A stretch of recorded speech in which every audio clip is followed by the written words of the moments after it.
Finally, my shop is to a usable position. It is looking pretty good. I still have a lot of work to do, but we're going to jump right into a bunch of pictures that I took kind of going along the way. I did not video a lot of it. It just became too much trying to run the camera at the same time. However, you can see my process as we go through these pictures here. The process of basically getting those walls finished up in the corner behind me. But I had to put up those walls, get that concrete poured. I had to also, of course, prepare the next portion of the floor. I did a little sidewalk thing on the outside of the doorway, and then, of course, I poured the floor. Now, after I poured the floor, I, of course, did a front area there, and, of course, we'll go ahead and take a tour here of what the place is looking like, what my plans are, where it's all going to go, how my lighting is going to be, so on and so forth. So first things first, we'll just go ahead and do a little pan around here and give you an idea of what it's looking like and where I'm at. I still got plenty of clutter on my boxes. I got a lot to go through there. And then I got some very weird things. If you work in construction, don't even... don't look at that. Just don't look at that. I'll explain that. Don't worry. Because of circumstances. We'll put it that way. So, let's go ahead and go over to this end here. Of course, I had to get a wood stove or some kind of heat source because it's starting to get cold out. Some of you don't have the cold problem, but I do have the wood stove mounted up on this platform here. And, of course, that's for convenience, so I can clean out underneath, store some stuff, basic reasons. It's working great. I love having that wood stove. That forced air wood stove works excellent. So, I have a little insulation thing going on here. You can see I have basically the tie-back or whatever you want to call this stuff that goes on the outside before you side a house is my roof at the moment. There's insulation above there. I did do just batting insulation. I have 2 layers of it. It's a total of, what would it be? So it'd be R32 is what I'm at right now. So I have R32-ish, but of course there is not completed areas as well. So I still have to finish getting this across on that side. You can see I have an incredible amount of lights going on. Each one of those bulbs right there, those guys that are pretty bright, those are 100-watt LED bulbs, which I don't know what that would convert to in a incandescent, but they're much, much brighter than that, obviously. So each one of those draws 100 watts of LED power. Now these guys here, I don't remember what the wattage, I think it's like 43 each one, but those panel lights are really good for the camera. So if I look at, if I kind of, let's see here, we'll go a little bit further back. There, if we span it, you can see how that one kind of is like almost starring out. There, that one's kind of like a big fuzz around it. These ones you can more see and depict what the light is, but because it's such a big panel, it lights up a smoother area of the object that you guys will be actually looking at. You guys won't be seeing those lights. I try and keep them, cut off in the camera more or less, but those are panel lights, and those are obviously positioned so that they're sitting where they're going to light up the hood of the vehicle. So they're going to, I'll open up the hood, not on a Corvette, that opens the other way, but I'll open up the hood, and of course those will shine out.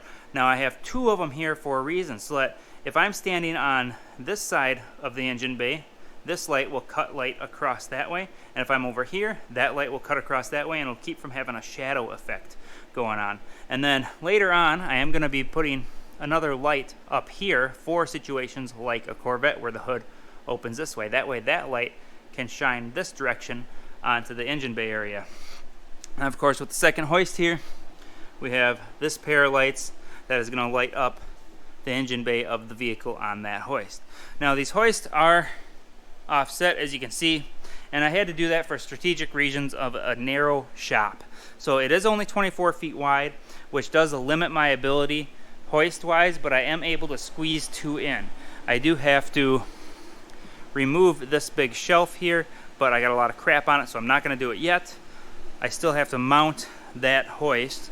This is a funny story. I actually hit my own rebar down in here. So those 2 holes, both of them hit rebar. This one hit rebar going that way and this way, so it hit an intersection. and then that one hit the one that's going this way.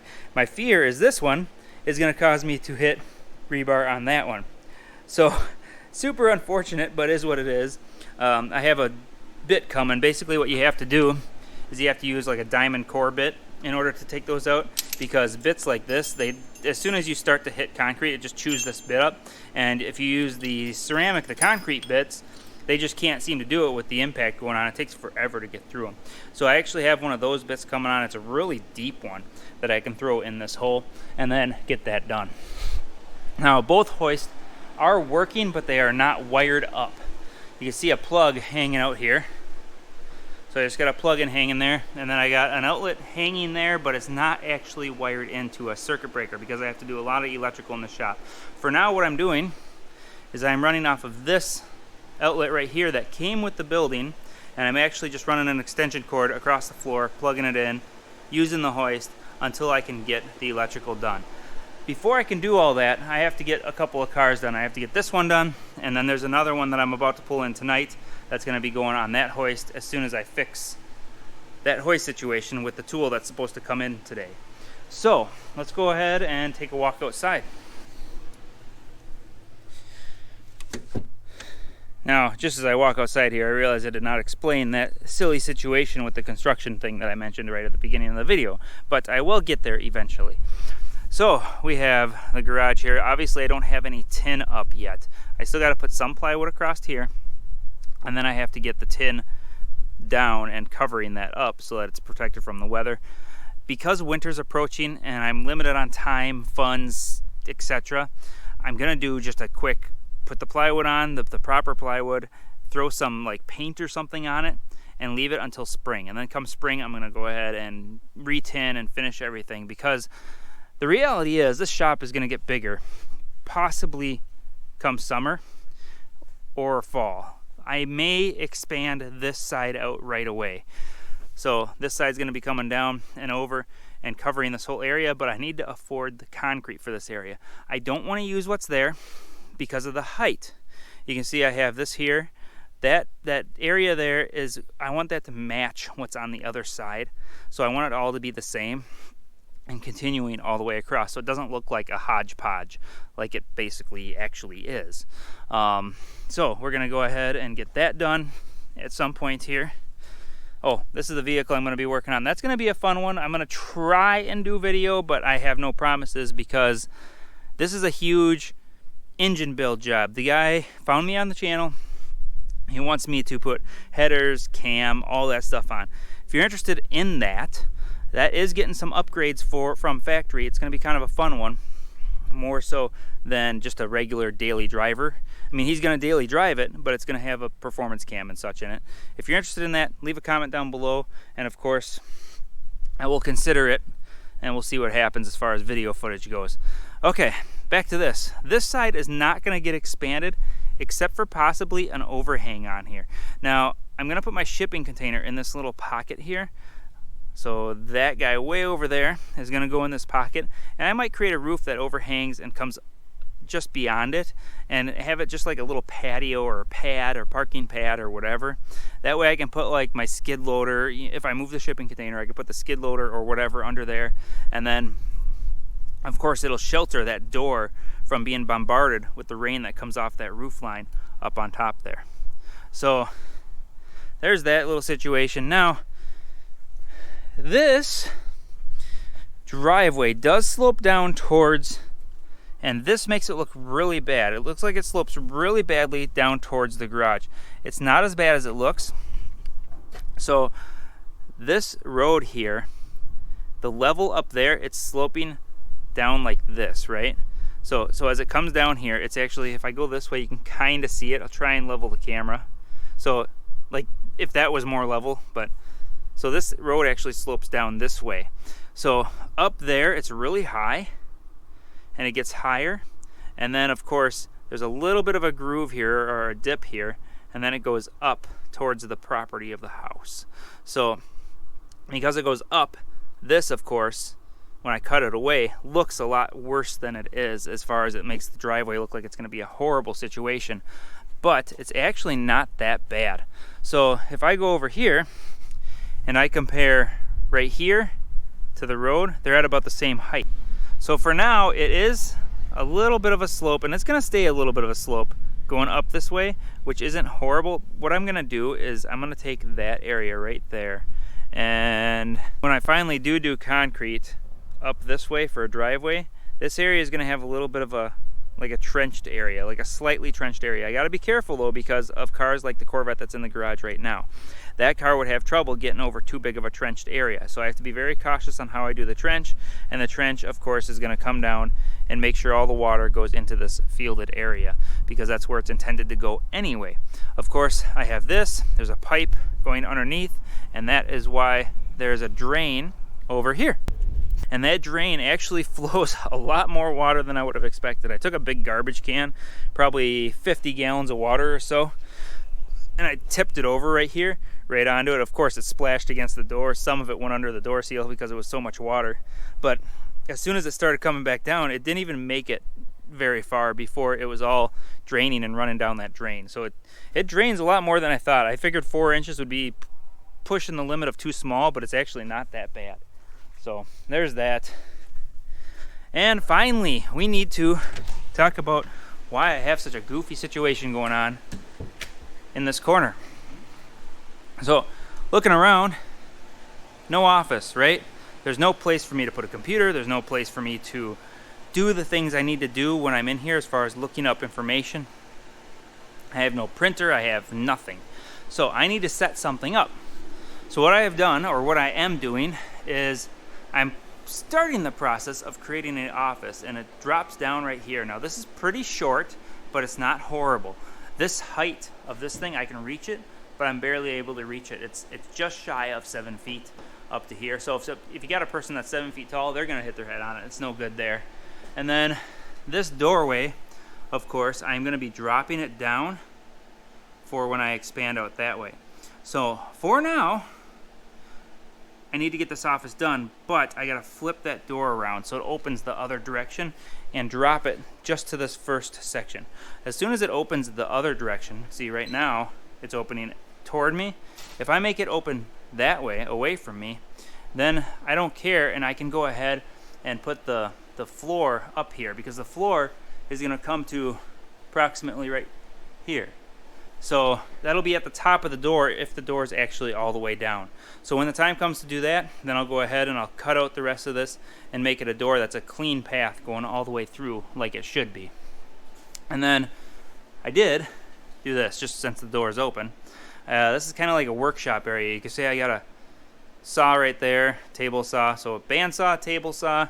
I have a metal saw right there. I just kind of threw all my saws in here. I had a bunch of insulation stored in here, things like that. It's kind of my out storage building that's connected, which is convenient to have. But anyway, back to the office. So the floor is going to come across here on that corner. So right here, to avoid this being a weird situation, that wall lines up about right here. Of course, there's not going to be a wall here down by the thing, but I can kind of cover that up. What I'm going to do is there's going to be a stair that goes up like this, about 3 steps, a platform, then it's going to go up like this, about 3 steps, a platform, and then up this way until it's in there, another 3 steps. So it'll be like a little spiral going up into that office area to take up as little space as possible, and it'll make it so that I don't have to worry about that being a problem where I have to cover with a big steel plate. The cart, of course, that'll just roam around wherever I feel like making it roam around. The toolbox will be pushed against that wall, and that'll be its permanent home.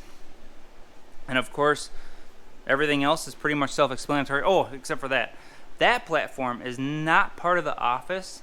That's going to be miscellaneous storage for lighter stuff. It's not super heavy duty, but it is going to be storage. I have to add a header across here to reinforce it, to tie it in even better, even though it's all tied into the rafters. I don't trust the rafters that much.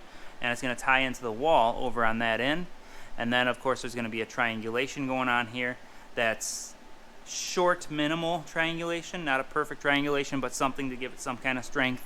And then this one here, when I do that stairway there, the reason I chose to put the stairway there is so that I can put a beam that goes right down to the corner right here where there's a lot of concrete, up to here, tie it into the header, so it'll be below the header, that goes all the way across and connects to the wall. And then of course the wall is connected there.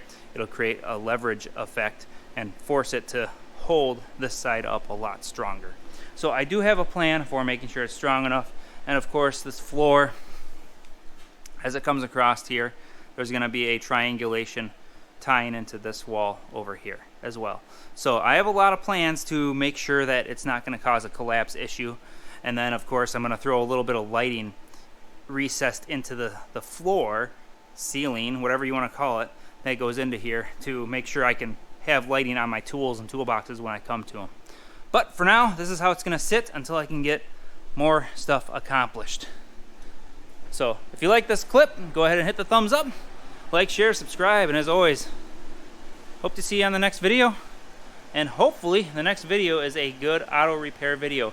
Now I do have one more video that's going to be released from the original shop, the place I was, that is going to be a full AFM DOD delete on the fuel injected engine, the newer style, or the direct injected engine, the newer style GM truck, which I believe the one out there, that's an older one.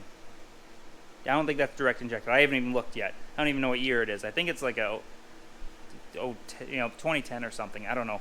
Anyway, with that, we'll see you in the next video, and hopefully I can get some stuff accomplished and enjoy the shop. Oh, check this out.